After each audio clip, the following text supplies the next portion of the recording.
ഹൈക്കമാൻഡിന്റെ ഏറ്റവും മോശം ഡിസിഷനുകളിൽ ഒന്നായി കാണാവുന്നത് തമിഴ്നാട്ടിൽ കോൺഗ്രസ് ഹൈക്കമാൻഡ് എടുത്ത ഡിസിഷനാണ്. 28 സീറ്റിൽ മത്സരിച്ച് DMK-യുടെ സപ്പോർട്ടോടുകൂടെ 5 സീറ്റ് അവർക്ക് ലഭിച്ചു. TVK അല്ലെങ്കിൽ വിജയുടെ പാർട്ടിയെ സപ്പോർട്ട് ചെയ്യാൻ കോൺഗ്രസ് തീരുമാനിക്കുന്നു. അവർക്ക് 2 മിനിസ്റ്റീരിയൽ ബർത്താണ് അവകാശവാദം. ഈ 2 മിനിസ്റ്റീരിയൽ ബർത്ത് കിട്ടി എന്ന് തന്നെ കരുതുക. ഇന്ന് രാഹുൽ ഗാന്ധി വിജയുടെ സ്വയറിംഗ് ഇൻ സെറമണിയിൽ മുഖ്യാതിഥിയായി അവിടെ ഇരിക്കുന്നതും കുശലാന്വേഷണം നടത്തുന്നത് നമുക്ക് കാണാൻ കഴിയും. എന്നാൽ DMK 22 സീറ്റ് ലോക്സഭയിലും 10 സീറ്റ് രാജ്യസഭയിലും ഉള്ള ഒരു കക്ഷിയാണ്. 9 സീറ്റ് DMK സപ്പോർട്ടോടുകൂടി കോൺഗ്രസ് തമിഴ്നാട്ടിൽ നിന്ന് ജയിച്ചിട്ടുണ്ട്. ഒരു രാജ്യസഭാ സീറ്റും കോൺഗ്രസിന് ലഭിച്ചിട്ടുണ്ട് DMK-യുടെ സപ്പോർട്ടോടുകൂടെ. കോൺഗ്രസിന് തമിഴ്നാട്ടിൽ യാതൊരു വക സംഘടനാ ബലവുമില്ല. DMK-യുടെ സപ്പോർട്ട് ഇല്ലെങ്കിൽ തീർച്ചയായിട്ടും കോൺഗ്രസ് വട്ടപൂജ്യം തന്നെയാണ്. ഇതറിഞ്ഞുകൊണ്ട് കോൺഗ്രസ് TVK-യുടെ സപ്പോർട്ട് കൊടുത്തതിലൂടെ DMK സെപ്പറേറ്റ് ബ്ലോക്ക് ആയിരിക്കണം എന്ന് ആവശ്യപ്പെട്ടു.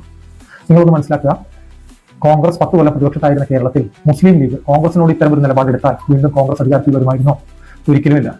മുസ്ലിം ലീഗ് കോൺഗ്രസിനോട് കാണിച്ച രാഷ്ട്രീയ മര്യാദ എന്തുകൊണ്ട് കോൺഗ്രസ് DMK-യോട് കാണിച്ചില്ല എന്ന് ഈ അവസരത്തിൽ തീർച്ചയായിട്ടും പരിശോധിക്കേണ്ടതാണ്.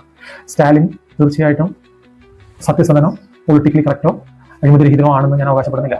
പക്ഷേ തീർച്ചയായിട്ടും അദ്ദേഹം ഒരു സത്യത്തെ മാനിക്കുകയും തങ്ങൾക്ക് കൂടി ജയിക്കാവുന്ന സീറ്റുകൾ തങ്ങളുടെ സഖ്യകക്ഷികൾക്ക് കൊടുത്തുകൊണ്ട് ഇന്ത്യ അലയൻസ് നിലനിർത്താൻ വേണ്ടി കഴിവതും പരിശ്രമിച്ച ഒരാളാണ്.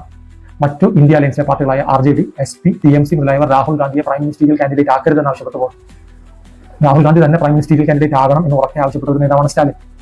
അങ്ങനെയുള്ള ഒരു സഖ്യകക്ഷിയെ അവർക്ക് ഒരു ബുദ്ധിമുട്ട് വരുന്ന അവസരത്തിൽ പുറകിൽ നിന്ന് കുത്തിക്കൊണ്ട് കോൺഗ്രസ് കാണിച്ച ഈ നടപടി മറ്റു സഖ്യകക്ഷികളിൽ എന്ത് വിശ്വാസമാണ് ഉണ്ടാക്കുക?